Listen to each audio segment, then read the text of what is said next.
عليكم ورحمة الله وبركاته. ما مر يوم على بغداد إلا وفيها بوم. يعني احنا رغم اللي بيحصل في مصر بس الحمد لله البلد الوحيدة اللي ما فيهاش تفجيرات، عشان ده أطيب شعب خلقه ربنا، وإن شاء الله هتفرج. وأنا متأكد إن شاء الله قريب جدا هتفرج، بس من فوق، لا من نظام ولا من الإنقاذ ولا من اللي بيعطل ولا من اللي بيتظاهر، وإن شاء الله هتتحل من فوق وقريبا. ما مر يوم على بغداد إلا وفيها بوم.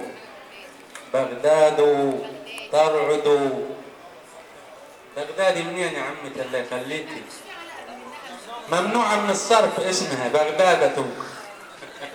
لما أنا أقول النبي ما ترجعيش وراه.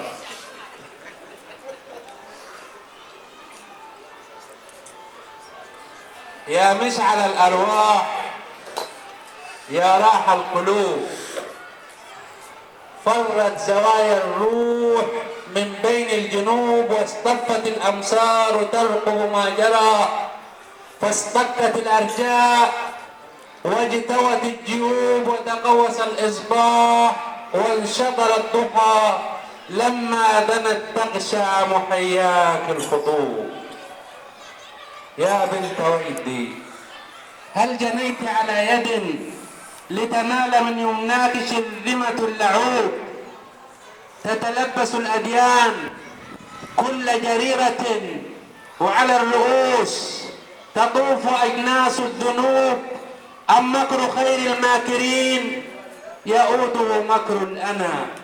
رحماك جلاء الغيوب، فالنور يمسخ الظلام المستبد إذا سجى، والشمس يمسكها الغروب، حتى إذا ضاق السنا فضت سنابكها العطاش بكارة الصبح السكوب. شمس لعمرك قد تشربك السحاب، وسرت ريحا سجسج الري الطيوب، لأريجها الفتاق ينفرط المدى، ولموجها المغداق تنسيب الدروب.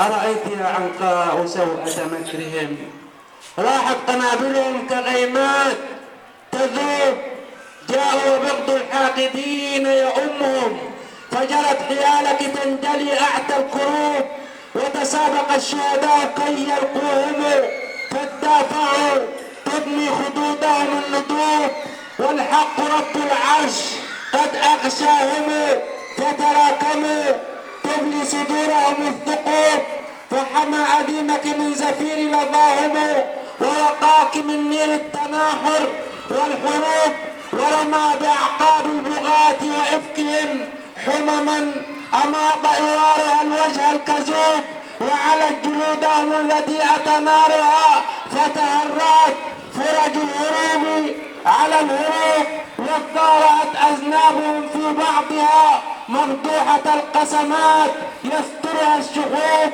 وتناثرت أوراق وأفاق الحضارة كالنشارة دون مرآة الشعوب، وتفسخت أعجاز عباد التخاذل عن عروش الذل، وانفرط اللغوب، فتمايل الأفق الرطيب على الربا، وزهى الشمال، وزغردت ريح الجنوب، وتهلل الإصباح، وانداح الضحى، وتراقصت شمس الدنا بين الجنوب، وجسى الزمان مقبلا كف المنى، وسطعت يا شماء من وهج القلوب، وطفقت تغترفين من فيض السنا، وتخضبين جدائل الأرض العروب، وتمرغين توهمي، ويجيئك السيل العمي يختال فوق الأدهم، ويصيح مثل الضيغم، هل ثم من متردم؟ بغداد ترعد في دمي، بغداد ترعد في دمي، بغداد ترعد في